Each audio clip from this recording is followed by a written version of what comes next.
How are you feeling, and what's been kind of the process for working back into just kind of where you were in week one?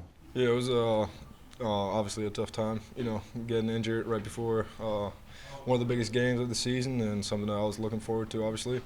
But I'm doing good now and just excited to be back with the boys. You feel 100% now, or Yeah, close? yeah, definitely.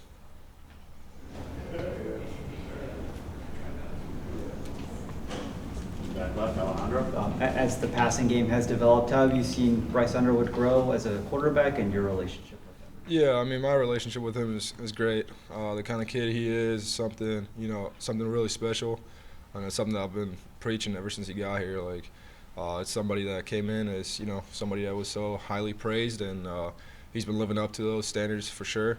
But just the kind of kid he is in the building, having a relationship with everybody, and just seeing him grow each and every single day is, I think, is now starting to show.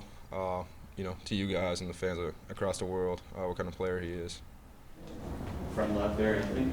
You and Hogan haven't really been healthy at the same time this year, but what do you guys do for this offense when you're out there together? Yeah, I think we're two tight ends that can help this offense tremendously. We believe that we're two of the best in the country, and when we're healthy and out there together, it should be something great for our offense. Two guys that are bigger, faster, and easier for a quarterback to see on the field. So that's something I'm sure Bryce is looking forward to. But obviously, we also have a guy that's wearing number 1, who you guys were able to see what he can do. Who's not the shortest receiver out there, so he can make plays, and I'm just happy for him as well. That him being able to show you guys what he can do. Okay, we'll go to your right here, Tony. Yeah, Marlin, Tron just told us that you guys are going to be flying out Thursday this week. Can you look back at last year when you went to Washington on Friday? What do you remember about sort of that trip and how your body was adjusting? Yeah, I think I guess me, I don't think it has too big of an impact on me being from Germany and kind of having to adjust on those different time zones and flying over here, flying over there, and all that stuff. I'm kind of used to it, but it definitely does have a bigger impact than people think on your body and your mind and your preparation. So I think it's great that we fly out on Thursday and kind of gives us some time to get adjusted to that time zone and be ready to play a game on Saturday. And then the other, you guys are underdogs this week. I don't know if you had seen that. Does that fuel you? Does it matter at all? How do you guys think about that? I don't think this team is really. We kind of stay off of social media and try to not to look into all that stuff, because we've been underdogs in games before that we've won, and so we don't really focus on any of that stuff. We're still gonna have to play ball on Saturday, and it doesn't matter what Vegas says. So yeah. All right, up to the front here on your right, Ryan. Coach Krasula said last week that the time is now for the tight ends to kind of elevate their game. I guess, what does that mean to you? Yeah, I think for me it's I kind of want to be the best at all times, and for this team and help this team win. And by him saying the time is now is really just take the game over whenever we need to. Make a play whenever the team needs us to make a play, and whatever that is, first, second, third down, in the passing game, the run game, whatever it is, make the plays whenever we're needed to. All right, all the way to your right, Dennis. Marlin, when you mentioned McCulley, and he had some 50-50 catches, right? You just threw it up to him. You see more of that? I mean, you're a taller guy. Where it comes to Underwood, where when you guys are looking at film, is it more like just go ahead, throw it? Do you foresee more of those type of balls that head your guys' way? Yeah, definitely. And I mean, Donovan, ever since he got here, you guys just got to see what he can do. But I mean, I've seen about 100 of those. And I don't think I've seen many that got deflected by anybody against our defense, against the scout team, whoever it is. 50-50 ball is more of a 100-0 ball to Donovan McCulley. And I was just super pumped for him and for our team to see him make plays out there on Saturday. And obviously, plays like that gives our entire team a spark. How did the pass catchers overall deal with the drops? I mean, you guys, were those weigh on you? You guys pat each other on the back? What goes on there?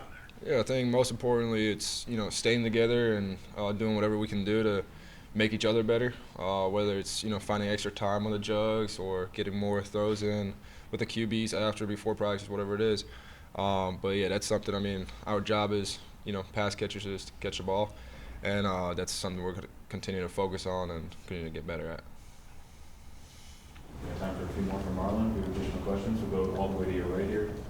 When Justice Haynes breaks off a lot of those big runs, just what does it do for an offense mentally, like going into the rest of the game and the rest of the series? Yeah, I think, plays like that, big plays, whether it's in the run game, the passing game, it gives the entire team a spark, and, Justice being an explosive player like that, we know that, we've been seeing it for the past 5 weeks now.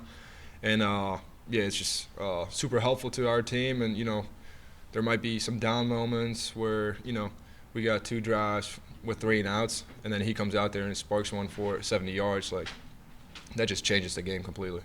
And what do you see within his preparation that you think allows him to be that kind of consistent week by week and also have those big runs? Yeah, he's somebody that, takes care of his body probably more than anybody else.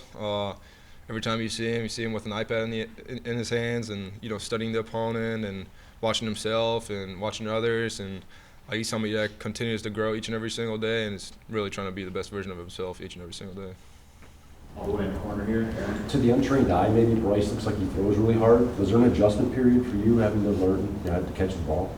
Well, we used to have a quarterback named Alex Orji, who was got quite a cannon on him, and I don't think that should be any excuse, why people don't catch the ball, why I don't catch the ball, why anybody else doesn't catch the ball.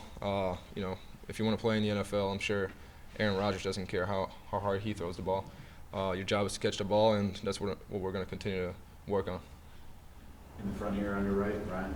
Sharon just was mentioning that Justice Haynes is having like a Heisman caliber season. Has that been like talked about amongst the offense and a realization of just how good of a season he's had so far?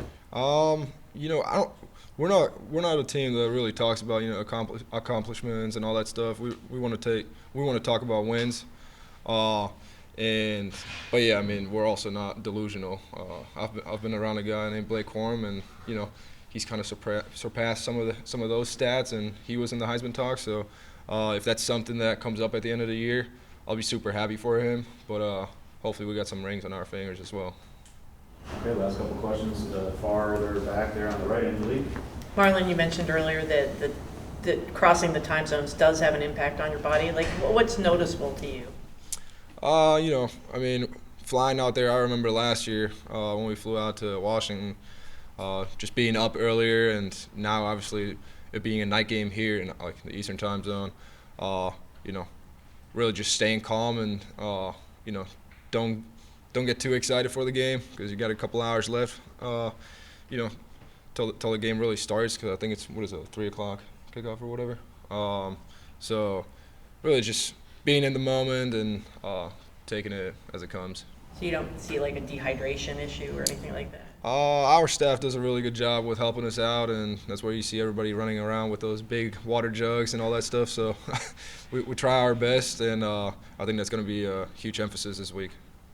All right, last question from Marlin, back to the right here, Aaron. This time last year, you guys were 4-1, going out west, and then things didn't go so hot. Why do you think this team is different maybe than last year?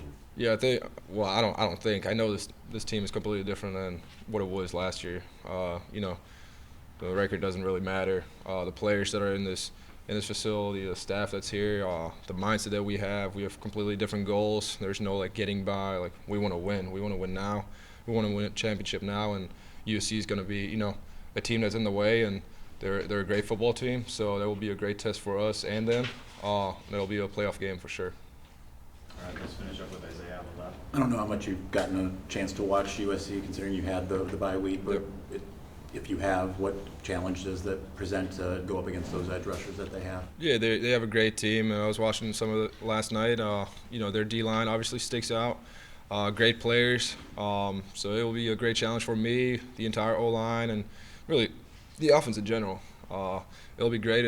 Like I just said, it'll be a playoff game, and we'll be able to see where we stand after that game.